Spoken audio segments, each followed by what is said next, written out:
So in this video, I'm going to focus on only 3 first ladies and then focus on some of their family members also. We're going to have a lot more photos to choose from, and we have more photos of their extended family. And we're going to see some anomalies amongst these people.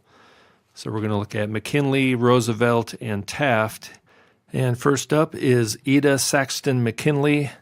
What's the deal with your hair? Little star symbol as well on the neck, like we've seen many times. So again, the neck is covered up, right? Masculine face, right? The bone structure in that skull indicates to me that this is a man. Now the shoulders and all that is kind of covered up with clothing. Pretty extravagant clothing, by the way. I would have to say that's a man. It's a reverse mohawk. Is this person playing a punk rock band?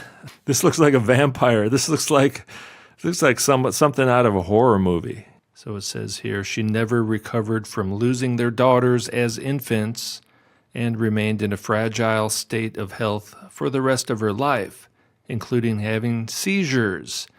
Possible child sacrifice, but more investigation needed to be sure about that. But it kind of looks like somebody who would sacrifice children and drink their blood in a movie. That's all I'm saying. Not sure what this headgear is all about. Looks kind of angelic, right? These people are basically believe they're demigods, the ruling class. Kind of's got that Julius Caesar type of look, you know, like an ancient Roman emperor would kind of look like this. Now, the real question is it human? And I'm not so sure that's human. Now, it could be that the human body is used as hardware and the demonic spirits are kind of like the software, right? Now, there's President McKinley, who I think is probably just a real man, but I think his wife is also a man. And they actually have fairly similar faces. I wonder if they're related. They could be cousins. They might even be siblings. You know, I don't think President McKinley just kind of met this person in a bar and they hit it off and they started dating and then they got married. You know what I mean? Like, these are people who live very differently than we do. They protect their bloodlines, but these people are not mating normally, are they? So they're using surrogates or some other very strange and advanced form of procreation that we can't even imagine. This is a way for the demonically possessed transgendered entity to inhabit the White House, right? Which is where you want it to be, because the fallen angels control the governments of this world. And this is how they do it. Our ways are not your ways. All right, there's Kermit. No relation to Kermit the Frog, I'm told. Edith Kermit Roosevelt. Here's a Roosevelt. Now we're going to see Roosevelts pop up here and there, and we're going to look at a few of them today. Teddy Roosevelt was the president. Teddy and later on FDR were both members of this hasty pudding theatrical drag show secret society / social club at Harvard University. All right, there's Teddy Roosevelt, and then later on you see FDR, J.P. Morgan, William Hearst. These guys are all part of the Masonic drag club at Harvard. So I was looking at this page on FDR, and I came across this. Now, what is this? What do you think that's supposed to be? You're going to say, well, that's probably his daughter or somebody. You know, that's obviously a little girl, right? This is a boy, and this is FDR as a boy. No way. Way. FDR dressed like a little girl. Probably is a little boy, but that's how they dressed. And it's called unbreeched. And let's take a look at what this is. Breeching was the occasion when a small boy was first dressed in breeches or trousers. So that's when the young boy wore normal pants, as we say in the United States. Young boys in the Western world were unbreeched and wore gowns or dresses. Now, I'm not so sure about that. I've never heard about this. It says here, young boys wore dresses until an age that varied between 2 and 8. And they say here it may have something to do with potty training or something. It was difficult to tell the girls from boys. Breeching was an important rite of passage in the life of a boy, where he didn't have to wear a dress anymore. See, that's a boy, and that's how they dress. Basically, they're saying here in this article, little boys dress like this. But I think it may have been just the ruling class who did this. Like, why would you want to dress your little boy up like a girl? That's not good. Boy and probably girl. See, they can't even tell. So the boys dress like this, and notice he's doing the little devil horn sign. So it's not much of a stretch to say that some of them continued to dress like this.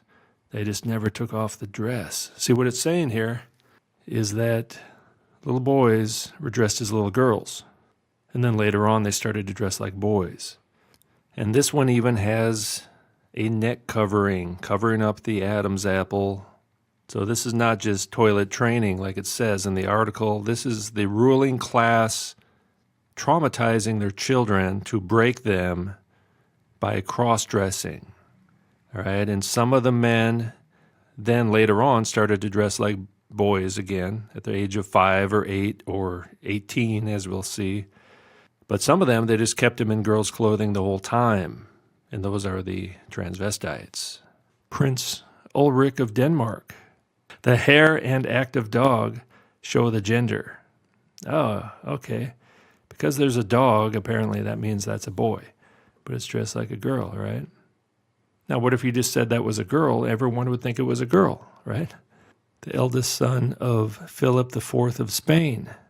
Charles II of England, before he was short-coated, holding a teething corral. And that teething device in the hand kind of looks like a bloody castration knife to me. And maybe the dog even represents someone being neutered like a dog. Louis XV, dressed like a little girl. Looks like a girl. Frederick the Great, dressed like a little girl.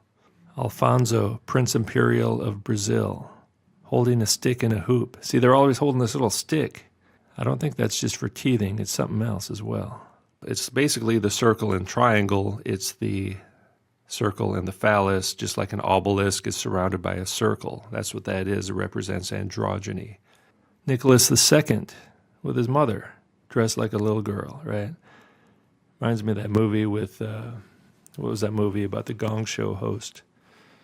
They dressed him up like a little girl, apparently. And you see the girl holding the stick, surrounded by the hoop. Circle and triangle, obelisk, androgyne, once again. And there's FDR. Franklin D. Roosevelt, at the age of 2, dressed like a little girl. So this is what these people are doing. So Roosevelt, of course, related to Teddy Roosevelt. And they're all part of the ruling class. And they're all related. So there you go. It tells you right here, breeching, well, it's really unbreeched. Unbreeched are the ones who wear the dress. Right here. Unbreeched boys wore dresses till a certain age, between 2 to 8. And you know what? Some of them just never took off the dress. And they pretended to be women their entire lives. This guy was kept in a dress until he was 18. Yeah, how did that turn out? Roosevelt family, whose members included 2 U.S. presidents, a first lady, various merchants, right? The merchants were the kings of the world, and your nations were deceived by pharmakia. Delano family, U.S. presidents, Franklin Delano Roosevelt. Ulysses S. Grant is part of the Delano family. Calvin Coolidge, 3 presidents. Astronaut, Ellen B. Shepard, all right, otherwise known as a liar. And writer Laura Ingalls Wilder, Little House on the Prairie. These families are very different. Now, there's nothing wrong with working hard and being successful, but these people are born into great wealth and power, and they are part of a controlled breeding program, and they're all a bunch of androgynes, and they worship different gods. And there's Kermit, pretty crazy outfit you got there, so it's hard to tell what that is. But yet that face is pretty masculine. It's nice and smooth. May have used some aloe vera. But you do see a pretty strong upper body and shoulder area. And again, you do see masculine bone structure in the face, especially the jaw, the nose, the brow bone, eye sockets, even the mouth area, cheeks, cheekbones. The dress is very feminine. But so that might be difficult for some people to spot. covering up the neck. That's one of the main things they did back then. Extravagant clothing, right? In the houses of kings, they wear effeminate clothing, as Jesus said. I don't know when they started injecting or using estrogen and female hormones on these people. Probably in the early 1900s. There's when it's older. Again, you could almost go either way on that one, right? It does kind of look like an older woman, but could it be an older transvestite, right? That one's kind of hard to tell. In fact, up to this point, in all the first ladies, there have not been any real women, in my opinion. They've all been men, every single one of them. Yeah, so is this the exception? And here's the first wife of Ted Roosevelt, who died after giving birth, 2 days after giving birth, apparently. So did this person really give birth? Was this a woman? So this is Alice Hathaway Roosevelt. Alice Hathaway about her. Again, I would question if that's human. Remember, these Roosevelts were the elite family back then. There's holding some kind of phallic symbol, it looks like to me. Why is this person holding that phallic symbol kind of right where the phallus would actually be? Kind of makes me wonder. Did this person really give birth? Did this person really die? Is that little boy on the left? You know what I mean? The posture there is pretty masculine. So we don't have a lot of photos of this person, but supposedly died in childbirth. And we're going to look at the daughter as well, who came out of this person's body, allegedly. There's the daughter from Teddy Roosevelt's first marriage. The mother died right after birth. Alice Lee Roosevelt Longworth grew up in the ruling class. Again, it kind of looks like a transvestite to me. And there's Alice when it was older, looking pretty masculine. Kind of looks like the bass player for Metallica with brother Ted Jr. He kind of does look like Kermit the Frog there a little bit. He looks a little bit like an amphibian. His mother was Kermit, covering up the neck, holding a dog, which may indicate that this is a boy, by the way. Kind of difficult to tell a really old lady from a really old man, you know what I mean? So not the best photo to use necessarily, but it's just another photo. We have a lot more photos to work with now. And here's the youngest daughter and fourth child of Ted Roosevelt, known as the Queen, the First Lady of Oyster Bay, the Queen, the drag queen. Looks like a little boy. Looks like a little drag queen to me. Look at that chin. So they're kind of smoothing out the face. It could be the makeup they're putting on, reacts to the photography in certain ways with the light. All right, so moving on from the Roosevelts, we're looking at Helen Taft, married to William Howard Taft, 1909. Very big hat, slightly smaller neck covering than we've seen before, but yet it's still there. Is that like a collar? Are there female breasts there? Not so sure. Don't really see any. No, I thought women had breasts. Maybe I was wrong about that. Pretty large body overall, broad shoulders. The hips, again, are expanded because of the clothing. That's not bone structure hips. Oh, there's a pretty serious neck covering again. These people dress like royalty, don't they? They think they're kings and queens, and I guess they are. We are the serfs, the subjects. Yeah, so again, some of you may think that's a woman. The nose looks pretty small. Did they have rhinoplasty back then? Maybe that's why this person looks so sad. Looks like he's in pain. But that mouth area, the chin, it does look like a male face to me. That's been feminized. And some men are kind of easier to feminize than others, I think. So I think you could almost go either way with this one. I personally think this is another drag queen, one of the more difficult ones to really be sure about. Does have a pretty thick upper body, and I'm not talking breasts.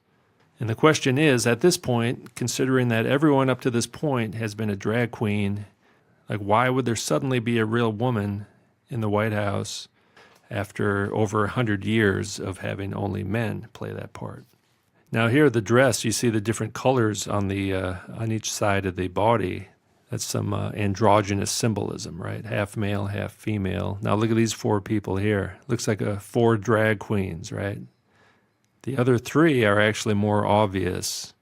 than the person we're looking at here. But what are the odds that this person is playing a role that has historically been played by men, and then it's hanging out with a bunch of drag queens, but yet it's a real female? You know what I mean? Like, it doesn't really make sense.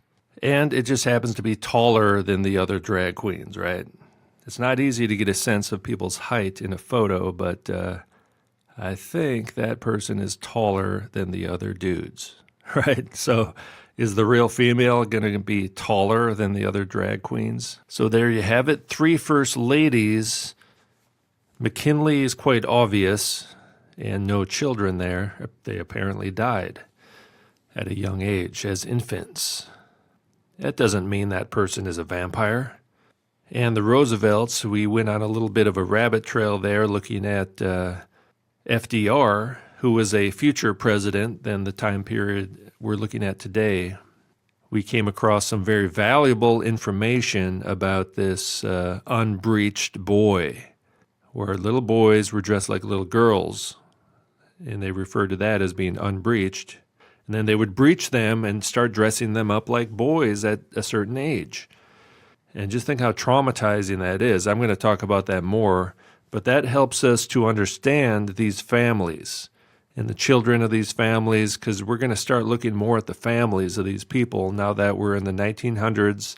There's a lot more photographs of the first ladies and the children and the cousins and the parents and everyone, right? They're all doing the same things. It's a way of life. They're female illusionists. Sometimes it's easy to tell, like McKinley. Other times it's not so easy. And then we have Taft, who in this photo here, ironically enough, it looks a bit more masculine to me. So again, my conclusion would be that all 3 of these are drag queens. And we saw with the Roosevelts, especially some of the children as well. I'm open to having exceptions to the rule. As somebody once said, the exception proves the rule, right? So it's okay if there's exceptions. It's okay if there's real females in the White House. But I'm just not so sure we have seen any so far up to this point. Now, maybe we will in the future as we continue this investigation. And I know it gets a little tedious sometimes, but this is what we have to do. We're doing something called focused observation. Could any of these people be females? Maybe there's been a few that, well, maybe they could possibly be masculine-looking females, but could they be drag queens? That's actually the more likely explanation. Most of them are fairly obvious to me. Some of them are a little bit more difficult to spot. Going forward in this investigation, each video might just focus on the one family, because we can look at the entire family now with all these photos. And the next video is going to be the family of Woodrow Wilson, the fascist.